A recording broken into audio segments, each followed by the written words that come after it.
This is Mike Tatarsky, host of the Vietnam Weekly podcast and author of the Vietnam Weekly newsletter, coming to you from scorching hot Ho Chi Minh City. Longtime readers of my work will know that the war, whether you call it the American War or the Vietnam War, isn't a topic I devote a whole lot of time to. The conflict is, of course, a monumentally important part of history, but there's so much to contemporary Vietnam worth discussing, and much of this doesn't get proper attention, especially outside the country. Instead, some foreign media outlets often rely on outdated stereotypes or lazy references to the war, even when writing about topics that have nothing to do with it, like tourism or something like that. While this behavior has improved in recent years, it still happens with concerning frequency. That being said, the upcoming 50th anniversary of Reunification, another historical event with multiple names depending on your perspective, is too big not to address. As covered in several recent editions of the newsletter, Ho Chi Minh City is preparing an enormous commemoration, including a military parade with about 13,000 people, a ceremonial 21 cannon salute, live performances, art shows, and flyovers by military helicopters and fighter jets. These flyovers have generated particular interest as pilots have performed several test runs over the city center, which is a pretty dramatic sight given that this never happens, drawing big crowds of curious onlookers. I'll share some audio here from one of last week's flyovers, just so listeners elsewhere can get a sense of what that has sounded like.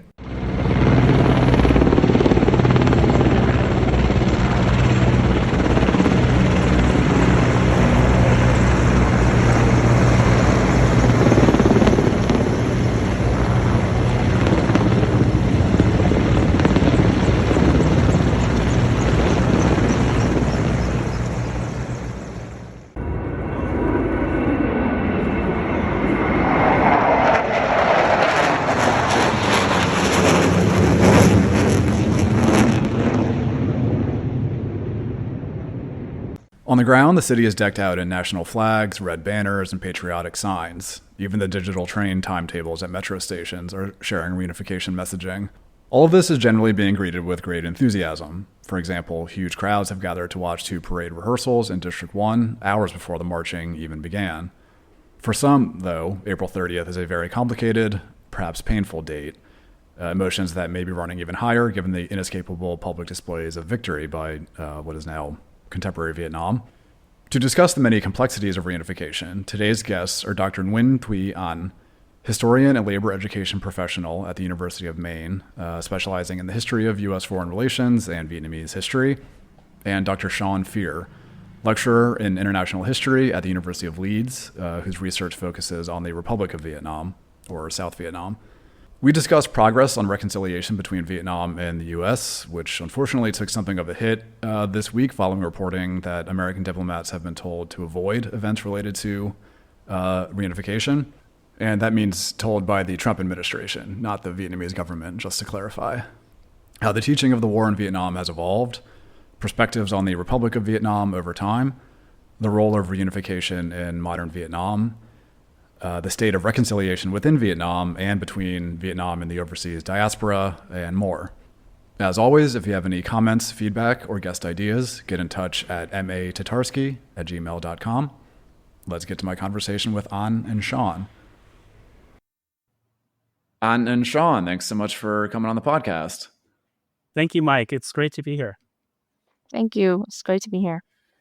Yeah, so we've got a fair bit of ground to cover, and I think we'll kind of start off with maybe the part that some listeners would sort of be expecting to hear discussed when we're talking about the end of the war and reunification, which is kind of the American involvement in it, which of course is important, but I do want to focus more on the Vietnamese angle in this episode. But I guess to start, what do you, either of you can take this first, but how would you describe the state of reconciliation between Vietnam and the U.S. as we are hitting 50 years since the end of the war? So I would say that up until very recently, the state of reconciliation between the United States and Vietnam was strong. It's almost maybe a cliche at this point, and I'm sure that some of your listeners will have read pieces written by Americans, maybe even American veterans of the Vietnam War specifically, who come to Vietnam and are taken aback, surprised by how absent the war seems to be in contemporary Vietnamese life. It's common to note that there's very little sense of grievance or resentment against the United States. And publicly, I think that's broadly true. I suspect there probably are some enduring hard feelings behind the scenes privately. And it's also maybe a bit of a misconception to regard the war as being entirely absent from Vietnamese life. I think the nature of the Vietnamese state itself is one of the more obvious legacies of the conflict.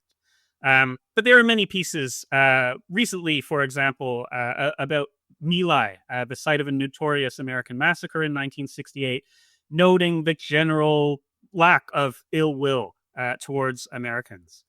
I suppose it's easy to be magnanimous in the case of unambiguous victory, which I think the Vietnamese communists at least can certainly claim. But I'd also note that it maybe shouldn't be so surprising either. Vietnam is hardly unprecedented. We can look at relations between Japan and the United States after the Second World War, perhaps, between France and Germany. And there are instances where the German forces during World War II committed massacres against civilians in France, similar to My Lai. And yet it was only really a few years after the war before political and economic ties between France and Germany started to strengthen. So Vietnam is not necessarily exceptional on this score. That said, it seems as though the relationship between Vietnam and the United States has changed dramatically as of late. And I'm sure all your listeners will be aware of the very significant tariffs that the United States has imposed on Vietnam. That's still an ongoing situation. Beyond that, some very symbolic American funding in Vietnam was abruptly cut. So a joint program to deal with the legacy of unexploded ordnance from the war was cut and then later restored, at least to some extent. A university in Vietnam that has long been seen as a symbol of improved relations between Vietnam and the U.S. had its funding decisively, maybe just say significantly reduced. But it's perhaps a sign of just how far things have come that I don't think anybody really regards the recent turbulence in the relationship as related in any way to the war. Vietnam is, in this sense at least, a normal Southeast Asian country subject to surprises in American diplomacy, just like any other country in the region, and not as a result of the long shared history between the two countries. Yeah, I mean, it's interesting you mentioned it not necessarily being unique. And I know with some combatants in World War II, there like Poland and Russia, for example, there are still sort of outstanding historical grievances. And I guess some of that almost goes back. It's almost like countries that have had centuries of involvement. They will have these like deep-seated grievances, for lack of a better word. Whereas, Japan and the US didn't have much to do with each other, fought a horrific war, kind of went back to normal. And I guess well, you could almost say the same for Vietnam and the U.S., although it did take a while. But An, what did you have anything to add on that? Yeah, I would just say that for me too, I mean, until recently, as Sean mentioned, there have been many positive developments of reconciliation between Vietnam and the US. This year, of course, marks the 50th anniversary of the war's end, but it will also be the 30th anniversary of normalization of diplomatic relations between the two countries this July. Right. Of course, the most symbolic proof of that consistent path toward reconciliation again into recently was the series of joint statements between the two countries that began during the Obama administration and which culminated in the 2023 U.S.-Vietnam Comprehensive Strategic Partnership. And so economically, which is the angle that people tend to talk about the most when they discuss bilateral relations, the U.S.-Vietnam trade has grown from, around $400 million, I think, in 1995 to about $150 billion last year in 2024. As I'm sure you know, Vietnam is the 10th largest export market for U.S. agricultural goods, and the U.S. is Vietnam's single largest export market.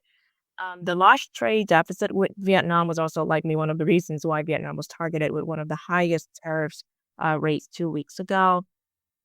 As Sean mentioned, there have been a lot of projects between veterans on the two sides, and also between former wartime American volunteers, so people or former members of the American Friends Service Committee, the Quakers, for example, and people that they had worked with in Vietnam. And I've been helping with a couple of documentary projects conducted by these individuals. And I have to say that the American veterans in some cases get even more out of the Vietnamese interviewees than, a Vietnamese scholar like myself. Mm. They're certainly less cautious to talk to Americans for some reasons, right? Um, Addressing the legacies of war has also been one of the most important contributors to, as well as results of this reconciliation. Again, up until this year, U.S. aid oversaw a lot of collaborative programs to retrieve MIAs, clean up dioxin, unexploded ordnance, etc. I would say that there have also been lots of cultural initiatives over the years to facilitate, um, people to people, business to business interactions. Sean already talked about the Fulbright program, but even long before then, there were already cultural exchange programs that middle school and high school students in Vietnam could participate in. I actually first came to the U.S. through one of these exchange programs. I ended up in Ohio as a 16-year-old, and I remember I was not allowed to have a cell phone or a personal computer. I was only given a small block of time to call my family every week, and the rest of the time I had to really immerse myself into American culture, talk with American host families in English.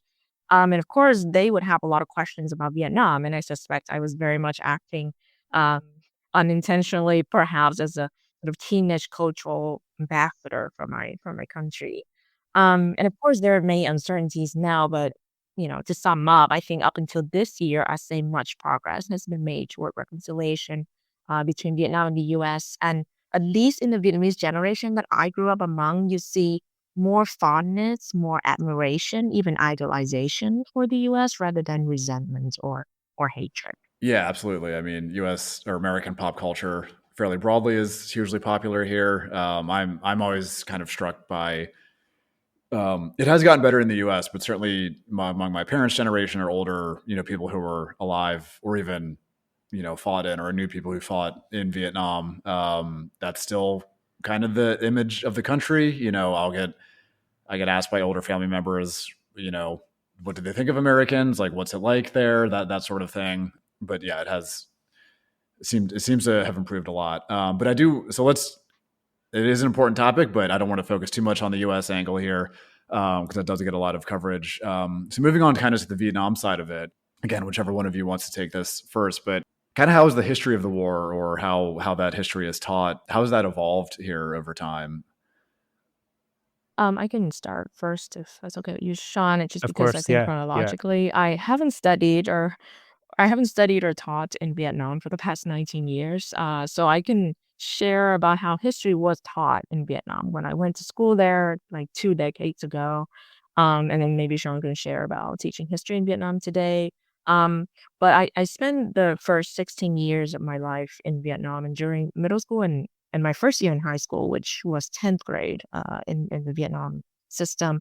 I actually competed in city and national competitions as part of my school's history team, and they called us the history team for the gifted at the time. But of course, our greatest gift, right, in that context was really the ability to memorize and link together the historical dates, peoples, and events. Because the way we were taught history at the secondary level in Vietnam, at least, was very much about studying chronicles on the one hand, similar to the way that the official historical record was kept in the royal courts in the past, and about storytelling on the other hand.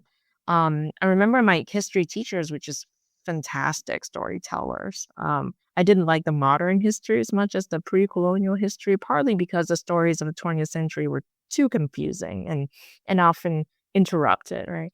And there certainly wasn't much room for independent analysis. The teaching of the war itself was very rigid. The line between good and evil was very clear. Everything was structured and interpreted in binary terms, regardless of which perspectives you took. If, for example, I had no idea that there was even a thing or a group of peoples called the third force or the third segment in the war. And of course, they eventually became my subjects of study later on. Um, in terms of public history, there are not a lot of rich historical museums in Vietnam, but the War Remnants Museum, of course, is the most prominent. they used to feature only images of foreigners and Vietnamese victims or revolutionaries. I remember not really seeing a lot of stories or depictions of South Vietnamese, right? So yeah, I would kind of um, end there, and I wonder too what Sean has experienced teaching history in Vietnam these recent years. Well, my sense from many Vietnamese students is that, at least in high school, the description that you've given us, Anne, still holds. When I used to tell people that I was studying history in Vietnam, by far the most common response was, "Why would you ever want to study that? It is so boring." And it told that history exams would include questions which anybody can just Google how many American B-52s were shot down during the war. Conventionally, there has not been a lot of space for analysis, for discussing competing perspectives. But I do think that this is starting to change, or at least that there's much more possibility to approach the past with a greater degree of openness before. Um, as Anne has noted, I have taught history in Vietnam at the university level. So I was a visiting professor for a year at Fulbright University, Vietnam. Some of your more avid listeners might recall that Ian Vu, who you had on the podcast along with Kevin Pham, is a teacher there as well.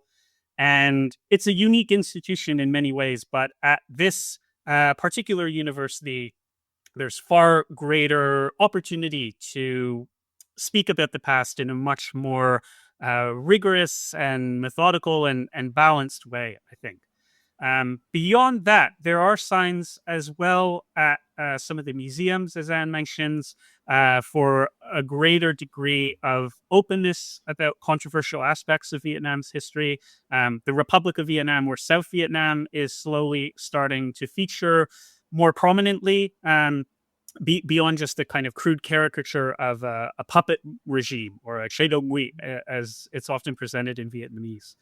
And I suppose it's difficult to say why this is exactly. It's uncertain if this is the result of a deliberate policy or maybe just a kind of informal blurring of the boundaries. The state is opaque by design, and so it's very difficult to tell where the line is until after somebody has crossed it. There's never been anything like a formal glasnost policy in Vietnam, but I think it's definitely clear that there's much greater scope for openness and a greater level of detail about the past than would have been the case, I think, about 20 years ago.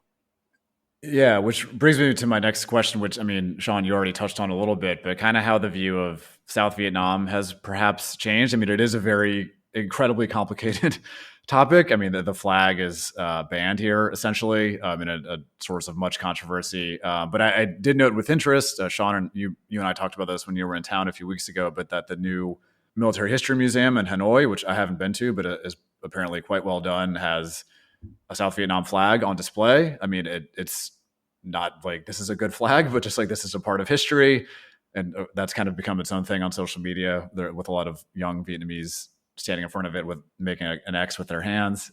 But seems notable, at least. So again, still very difficult, complicated subject here and in the diaspora as well, I suppose. But how has the perspective kind of shifted, if at all?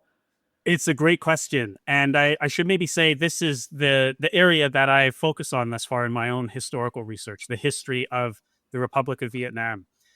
Officially, in many contexts, this is still referred to as a puppet regime, chế độ ngụy. And you see this phrase often, but no longer in all depictions of the Republic of Vietnam. The prevailing public consensus has been that this is a sort of artificial state, largely created by the United States with no real prospect of popular legitimacy, no real historical backing. And more recently, in English language scholarship, at least, there's been a great deal of recent research that presents a more complex, a more nuanced account of what this state was, why somebody might have chosen to give it a chance. This is partly because archival access in Vietnam has really increased in recent years. So we can actually look at historical documents from South Vietnam in a way that just wasn't possible in the 1980s or really much of the 1990s. It's an interesting topic in contemporary Vietnam because so much of this history is hiding in plain sight, if you like. There are millions of people in Vietnam who lived under the auspices of the Republic of Vietnam. So even young people in Vietnam will have had family members who served in the government or supported the government, and young people in Vietnam who are curious about this. And I think there is a great deal of curiosity about this time period, can learn more about it online, often through overseas Vietnamese blogs and forums. But this tends to be very gossipy. It's often quite bombastic, a bit sensationalist. You'll find wild accusations, rumors and innuendo about who might have been a communist agent, this sort of thing. It reveals the depth of passion, I suppose, but it can be difficult to take at face value, I guess. And I think there's a real desire in Vietnam among young people who are curious about this time period for more balanced, but also more reliable information about the past. I'll also maybe just quickly say that I've been interested to see a real interest in the material culture of the Republic of Vietnam in contemporary Vietnam. So the music is quite popular these days. Things like the fashion industry, the film industry, the RVN, read selectively, can be seen as this very glamorous, cosmopolitan alternative to things that people don't like about contemporary Vietnam. But material culture, while it is important, can be deceiving. And I think if we only look at the legacy of popular culture that the state left behind, we end up with a very selective account of what life was like during the system. It differed dramatically depending on what part of the country you were in, whether it was in Saigon or in the countryside. It might differ significantly depending on your religion, your ethnicity, your political affiliation. So I think we have to be careful not to romanticize the history of the RVN, and much of the contemporary writing about it is imbued with a real nostalgia, a real wistfulness. Yeah, I mean, I've certainly seen plenty of photo collections from Saigon in the 60s and 70s, and it looked pretty cool. Like, people were very stylish. There was, rock bands playing in the bars, and obviously plenty of GIs hanging around as well. Yeah. But it was more than just that. Yeah, and it's a very unique set of political and economic circumstances that gave way to a sense of prosperity in parts of the country for a limited period of time. What would, yeah, Yeah, sorry, I go think. ahead. Yeah, no. Sorry. Yeah, I think Sean hit on all the right notes. Compared to when I was growing up in Vietnam, it has been much easier for people to access information about the war and about South Vietnam in the last, say, 15, 20 years.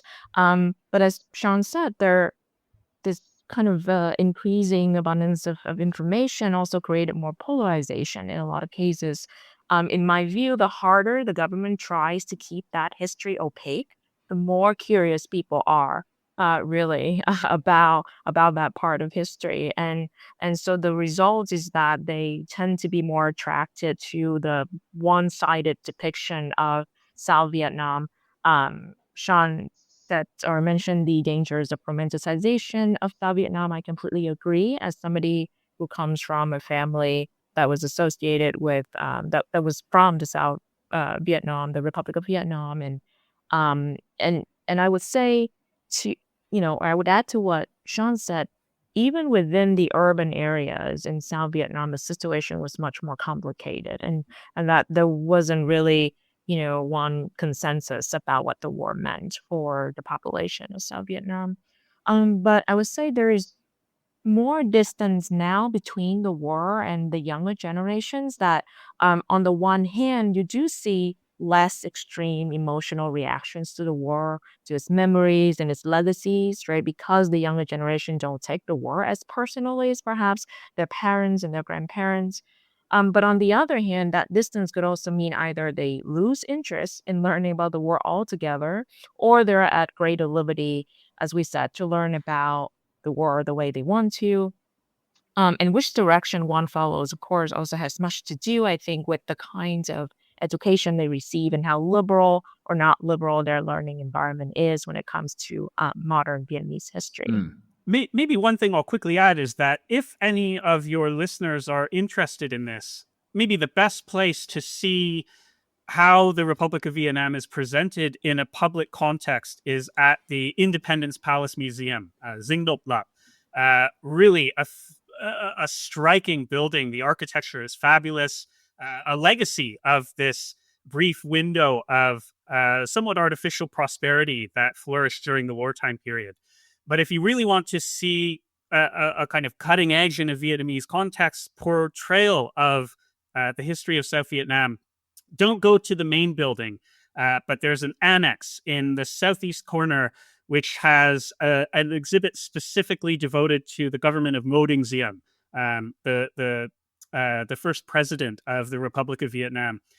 And it's great. It's a very impressive exhibit. It's not especially opinionated. It's not analytical. It's not telling you what to think or what to feel about the state, but it presents in a very detailed and really unprecedented way in Vietnam what this state was about, why some people might have supported it, why other people were opposed to it, the basis of its claims to legitimacy, and it hints at how it all unraveled in the end. I've actually been working for several years now on a kind of successor exhibit to the initial Ngo Dinh Diem exhibit, and it's still in the works, so I can't say too much about it, but it will essentially pick up the story where the first exhibit leaves off with the government of the Second Republic, so 1967 to the end of the war, 1975. And this will, if it goes ahead, this will be hosted in the main Independence Palace. So far, we've had very little restriction or interference on the historical narrative that we're creating. So I think it's an encouraging sign if it goes ahead for a move towards more transparency and openness with this formerly quite sensitive aspect of Vietnamese history. Yeah, I certainly hope that happens because what you've off mic, what you kind of explained, some of the what would be part of this exhibition if it goes through sounded fascinating. So certainly something to keep. I'll be in touch with you to see if that actually happens. But the mention of Independence Palace or Reunification Palace brings us neatly to reunification, which was kind of the catalyst for this conversation. And as this airs is 2 days away, April 30th. I've been quite struck by just the scale of what the city is planning. I mean, the parade of 13,000 soldiers and police officers, fighter jets and helicopters flying over. They've got, went down by the river today. There's 15 cannons set up along the river to do a 21 gun salute. It's huge and I mean, quite militaristic to be fair. Although coming from the US, we have fighter jets fly over football games. So can't say that's too out of the ordinary. But anyway, a big show and kind of is a good time to, I guess, ask like what role does reunification play in contemporary Vietnam? I mean, obviously, of course, this holiday is a significant event or a significant milestone, but what is its place in modern Vietnam? Do you want to go first, Dan? Sure, I'll just make a quick comment. I think reunification certainly, or the celebration thereof, certainly helps embolden national pride and patriotic sentiments among the population, especially the young people, which is relevant, I think, in the current political climate with the South China Sea disputes going on, and just kind of there are a lot of uncertainties in international relations. But it also helps reaffirm the legitimacy of the government, I think, from their perspective. If you remember during the war, both governments of North Vietnam and South Vietnam repeatedly promoted and emphasized the idea of Vietnamese people having a common ancestor, right? The Dragon Father and the Fairy Mother, Con Rồng Cháu Tiên, right? To galvanize people and their patriotism. Each side positioned itself as the legitimate representative of the Vietnamese people, and the post government, I think, is sought to do the same for the same reason. Reunification wasn't simply the thing that happened. It was a thing that had to happen, that obviously happened because it was natural and desirable that families reunite. I think that's certainly the idea that the celebration and the idea of reunification wants to kind of, or the government hopes to instill in the population in Vietnam at this point. I think it's a word the significance of which has evolved over time. Phom Nhut in Vietnamese, reunification. For many people initially in Vietnam after the war was interpreted as a state-imposed phenomenon, the northern state imposing itself on the south. And that's true, I think, not only of people who had an affinity for the southern state, the Republic of Vietnam, but also many Southerners who had committed themselves to the communist movement. I think many were a bit taken aback at just how forcefully the North Vietnamese state initially asserted itself over the South. It's really important, I think, to avoid seeing the Vietnam War as a kind of crude binary between Northerners as communists and Southerners as something else. There was a very lively, very significant Southern communist movement and a really detailed history of the specific relationship between Northern communism and Southern communism would be a great project for someone to take on. I agree, Mike. It's really significant to see just how much investment and fanfare has marked the occasion of the anniversary. And I think I certainly agree with Anne that it's very much tied to the state's claim to represent a kind of popular legitimacy. The prosperity that has followed the post-war reforms is an important element, but being able to present the state as the representative of a modern, dynamic, progressive, forward-thinking nation is also very significant. And I think that much of the displays are an attempt to manifest that visually. Yeah, it's been interesting to see their reaction to which, I mean, say what you will about, spending money on military hardware and stuff like that. But when fighter jets fly over, like there's almost some kind of like lizard brain reaction where it's just like, wow, it's loud and it's kind of cool. And I know because they flew over the city a few weeks ago when they were doing training and people were, that's not normal to see. So there was a lot of excitement, but there has been a lot of pride, which of course is understandable. Like I don't think in day to day, I don't really consider this to be a particularly nationalistic place. And I say that positively. But I've seen articles recently about, cafes serving croissants baked with the Vietnam flag on them or lattes served with the Vietnam flag on top, and younger Vietnamese really embracing it, which you also kind of see when the national football team has done well in recent years. You get this explosion of pride that kind of you don't really see on a given day, but which is quite interesting. But sorry, Shauna, do you have something to say to that? Yeah, well, I've been struck by that as well. I think Vietnam is not necessarily unique, but that said, having grown up in Canada, it is quite striking to see the military aspects of the commemorations. That's something that's a little bit unfamiliar in many other countries. I think what's interesting about this is that there's a kind of implied invitation that anyone who is Vietnamese is welcome to embrace this, to identify themselves with it, to align with it. And there's a kind of implied attempt to allide some of the tensions in the past. We've still seen very little formal official acknowledgement of the Republic of Vietnam or some of the historical tensions from which the modern state emerged.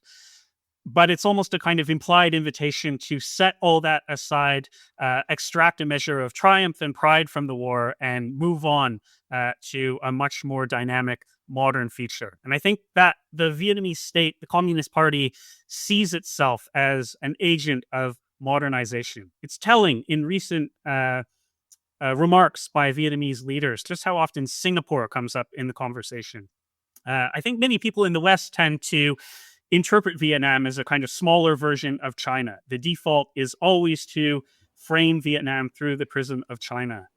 But I think Singapore is arguably be more significant in terms of how the Vietnamese state today attempts to define its legitimacy. Yeah, Singapore does get talked about a lot. I mean, they had a sidewalk clearing campaign here in Ho Chi Minh City a few years ago. Didn't last long, I must say, but Singapore was routinely invoked. And I mean, trying to model after a small city state is kind of a whole other topic, but that's neither here nor there.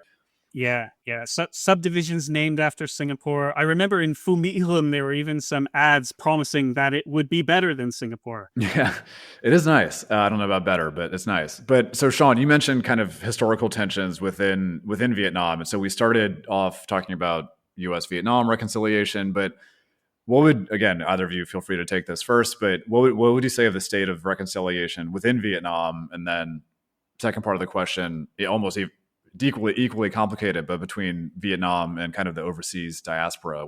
Well, I think that the state in Vietnam is still yet to formally acknowledge the sacrifices that many people made on behalf of the Republic of Vietnam, the reasons for the basic political conflict that dominated Vietnamese history for much of the 20th century. But we have seen some signs that the Republic of Vietnam is no longer the stigma, I suppose, the historical stigma that it might have been in the past. Especially in the 1980s and the 1990s, when Vietnam was largely isolated from the rest of the world, overseas remittances were quite significant to the Vietnamese economy. And there have been a number of people who were former officials in the Republic of Vietnam who played a part in crafting the really decisive and transformative economic reforms of the 80s and the 90s. And I've seen some evidence that those contributions on an individual level are starting to be recognized. Some leading Vietnamese politicians have made interesting remarks about this over the years. Vo Van Kiet, one of the real architects of the economic reforms, acknowledged the patriotism of people who served on the other side during the war.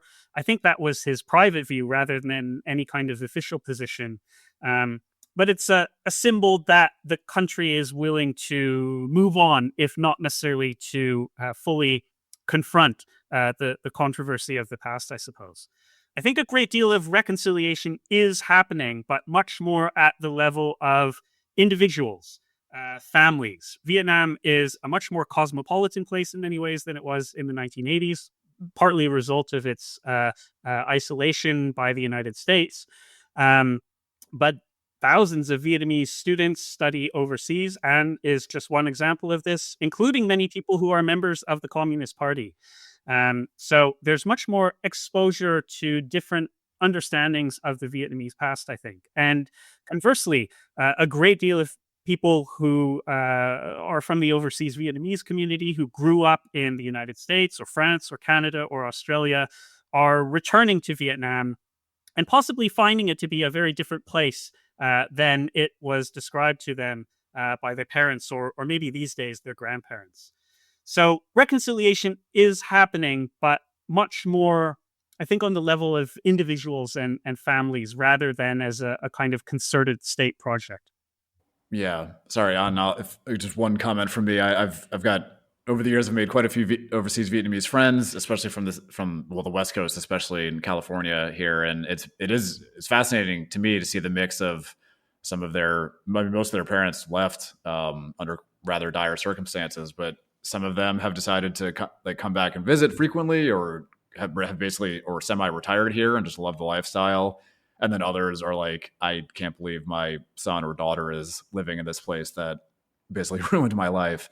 But I mean, you mentioned your family was from the South. What have you seen in terms of this?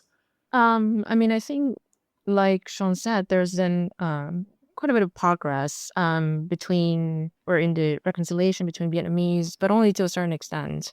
The government started to acknowledge, for example, the roles of the ARVN, that was the Army Republic of Vietnam, in um, defending Hoàng Sa Trường Sa from China, right? They start referring to South Vietnam more as the Republic of Vietnam now instead of Nguyen Quỳnh. And those gestures, I think, certainly help. But from what I learned from the overseas community, and I'm not really saying I feel like I'm a part of it, to be honest, because I've always kind of lived very much, far away from the heart of the overseas Vietnamese community. But from the stories that I heard and the sentiments that I listened to, that these gestures are not quite enough. But you do see the Vietnamese government taking steps to rebuild bridges with certain segments of the overseas Vietnamese community, primarily in terms of business and economic investments, but also In other areas in recent years, the General Secretary's visit to Columbia University last year comes to mind, for example. Another example was the government's efforts to court and welcome back former prominent anti-communist figures in the diasporas, um, like the musician Phạm Duy, or former vice president of South Vietnam Nguyễn Cao Kỳ, right? More and more overseas singers and artists have been coming back to perform in Vietnam in recent years. And similarly, you have singers from all parts of Vietnam frequently performing to Vietnamese Americans in the US. That said, I definitely think there's been significantly less progress in reconciliation within Vietnam and between Vietnamese, not so much on an individual level, like Sean said, but um, I think it's unfortunate on a community level. We talked about the absence of the Republic of Vietnam flag in Vietnam, but I also wouldn't carry a Vietnamese flag to Orange County, right? I also, yeah, and one more point is that I think the growing polarization among different groups of people within the U.S. Um, in the last decade has further slowed, or at the very least, further complicated that reconciliation process between Vietnamese. You saw the flag of the Vietnamese, of the Republic of Vietnam being flown on Capitol Hill, for example, on January 6th, right? And yeah, so it's very complicated, but certainly more could be done, I think, on all sides. But I guess the initiative would probably have to start with the government. Yeah, I think Anne raises a really important point, which is that reconciliation is a two-way street. To put it simply, it's not just a matter of the government of Vietnam acknowledging the complexity of Vietnamese history, but also those on the losing side. And I still think there's a real tendency to interpret the Republic of Vietnam, South Vietnam, in very nostalgic, romantic terms. But to be clear, this was, for most of its history, an authoritarian military government. It was a government that was often quite brutal against civilian opposition, including people who very much did not want to see a communist takeover. It's a government that had a notorious political prison system that routinely tortured its political opponents. There are many reasons why people in Vietnam would have wanted, I think, to join the communist side in opposition to the southern state. And conversely, many reasons why even people who didn't necessarily like the government of South Vietnam would have found themselves in a position where they were forced to make some kind of acknowledgement with it.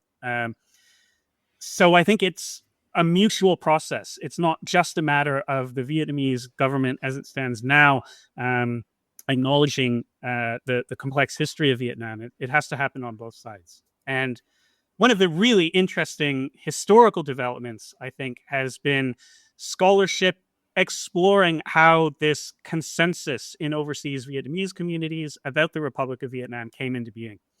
Initially, after the war, opinion about South Vietnam was much more divided, much more intense, much more polarized.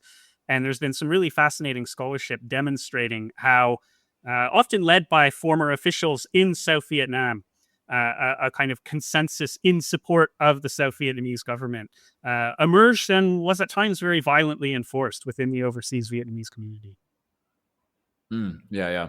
That's a very good point about it being a two-way street. And I did want to briefly, I'm trying to be cognizant of both your time. Oh, sorry, An, go ahead. Sorry, no, I'll just add quickly, and you don't have to add this to the podcast if you don't think it's relevant, but just to add to Sean's point, there's a video clip on YouTube, and I can find it and send it to you again, although I'm sure you probably have come across it too.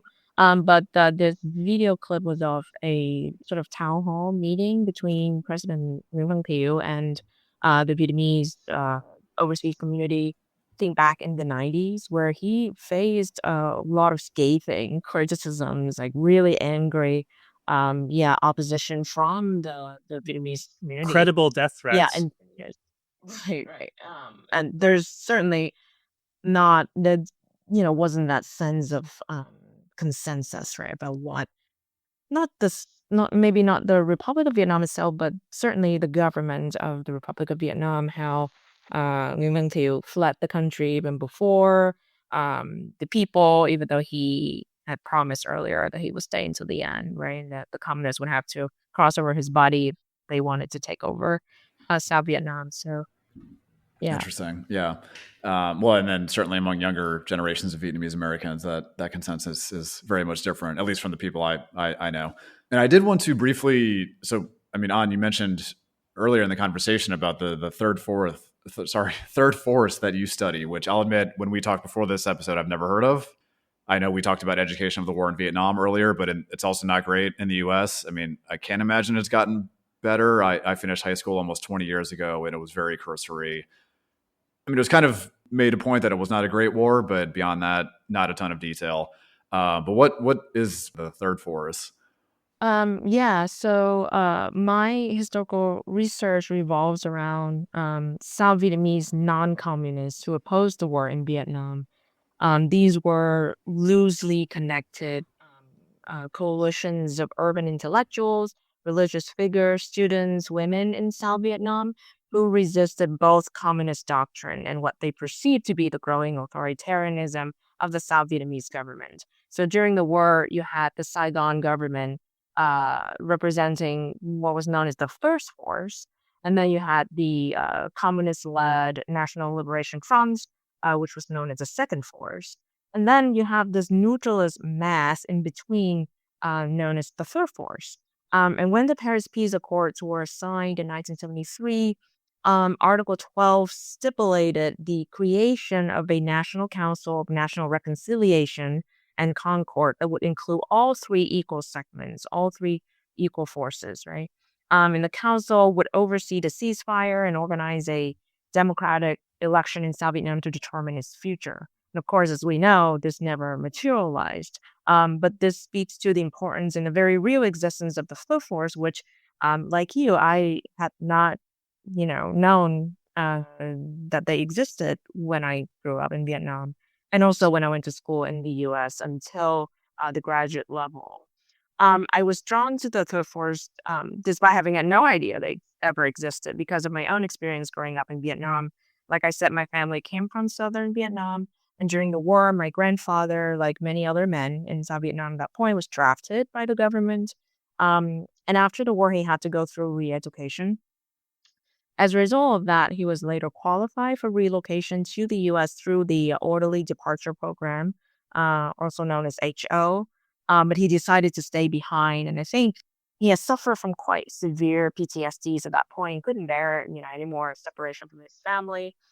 But my family background and my education at school instilled in me a rather strong sense of polarization, if you will, that followed me well into adulthood. And so when I decided to quit law school, much to my family's dismay, and to pursue a graduate degree in history, I was determined to not just learn about the war, this opaque fog, right, period, and the history of my country, but more importantly about whether there were other perspectives besides the two sides, the perspectives of the two governments that I've been taught all this time, both by my family and by the education system in Vietnam. And so when my late mentor and I discussed the topic of my research, I learned that there was indeed a third range of perspectives. And so I decided to take that on and completed my dissertation on this topic. Yeah, really interesting. I assume most people, well, I don't want to assume for listeners, but I'm guessing most people are not very aware of that, if at all. Which kind of brings me to my closing question. You've both been very generous with your time. So that's certainly something that's been missing from the broader narrative everywhere, I suppose. But is there anything else you think might be missing from the broader international narrative around reunification in the war? I'll say personally, I have my own annoyances with some of the ways, as particularly some American media talks about Vietnam still, even to this day. But I don't know. What do either of you think on that topic? Well, I would say that for anyone who studies Vietnam professionally, the point I'm about to make here is so obvious that it doesn't need to be said. But I am constantly struck by just how much outside an academic context the Vietnam War remains an episode primarily in American history. I teach the history of Vietnam in the UK at the University of Leeds. And at the start of every year, I ask my students, I give them a very simple questionnaire, and I ask them who fought in the Vietnam War. And the majority of my students will still say the United States and Vietnam. So I think the Civil War dynamics of the conflict are still not well appreciated. And to the extent that they are, it still tends to be a very crude binary. The North was communist, the South was something else. One of the really counterintuitive things about the history of the war is that by far the most vehement anti-communists in the South were Northerners who left the North in order to escape the Northern-dominated state that was starting to take shape there during the war with France. And conversely, the real driving force behind Northern intervention in the South, the gamble to confront the Republic of Vietnam and the United States directly, was led not exclusively, but to a significant extent by communist Southerners who, in turn, had come north to escape repression in the South. So I think a kind of crude regional stereotype, which we still encounter all the time in contemporary Vietnam, really doesn't explain very much. This was an incredibly complex conflict beyond just disagreements over the role of communism in independent Vietnam. There's significant underlying religious tension, ethnic tension, regional tension, political groups like some of the figures that Anne mentions beyond a simple communist, non-communist binary. And that makes reconciliation fraught and sensitive.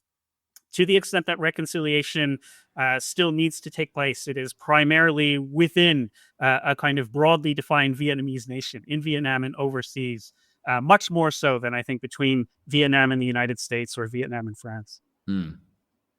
Yeah. An? Yeah, I agree. I agree with Sean that in the U.S. the Vietnam War is taught only. Well, Sean and Mike too. I think you raised that point, right? That in the U.S. Vietnam War is taught mostly as a brief lesson in U.S. history classes. I teach U.S. history at the college level, and I always try to spend more time on it for obvious reasons. But I'm probably more the exception than the rule. Aside from the large universities with Asian programs, not sure how many colleges teach courses exclusively on the Vietnam War.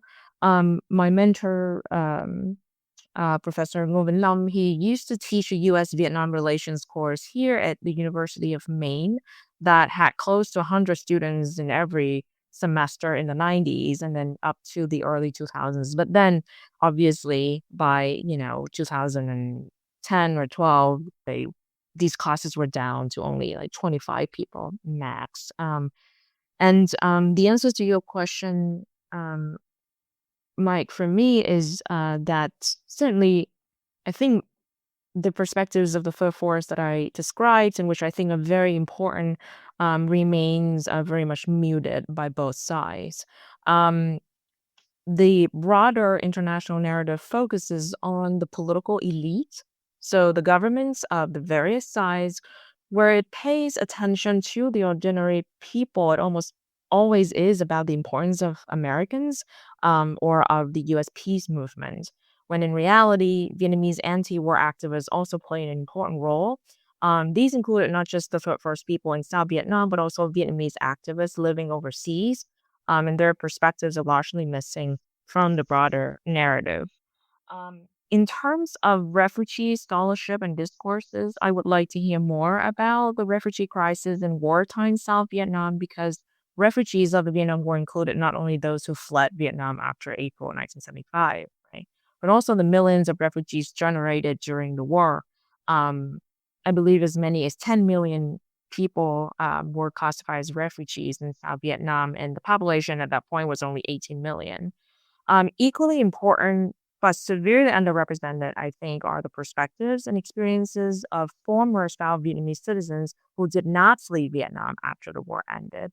And these actually also included members of the National Liberation Fronts and the PRG. Essentially, I'd be interested in the perspectives of the regular people rather than the representatives or the more vocal figures of the two regimes. But these are, of course, not easy questions to answer or even to explore, right? And finally, I think there's much more to be said about the complicated period between April 30th, 1975, and the official reunification of the country in 1976, and the roles of the U.S., China, and the Soviet Union played in that whole transition. Okay, great. And I'll even that is something I only recently learned, that reunification didn't actually happen until 1976. So, yeah, certainly another point that's missing. I mean, I know history gets a bit, it's nice to have. And the U.S. actually vetoed the South, or the southern Vietnamese state after 1975's.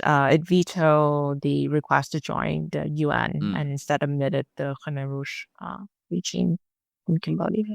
Yeah, well, I'm sure we could keep going, but again, you've both been very generous with your time. And so I really appreciate you both coming on. I will have said this in the intro, but I rarely dedicate much time to history of the war, to be frank. It's just not my focal point. And contemporary Vietnam deserves a lot of discussion, but this is undoubtedly important.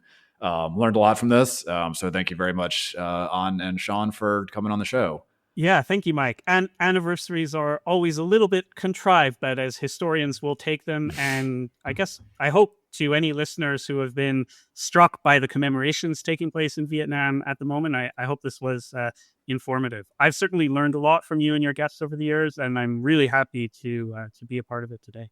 Same here. Thank you, Mike and Sean, for inviting me to join. And I learned a lot from you both as well. And this is a great moment for reflection. Absolutely. Thanks again.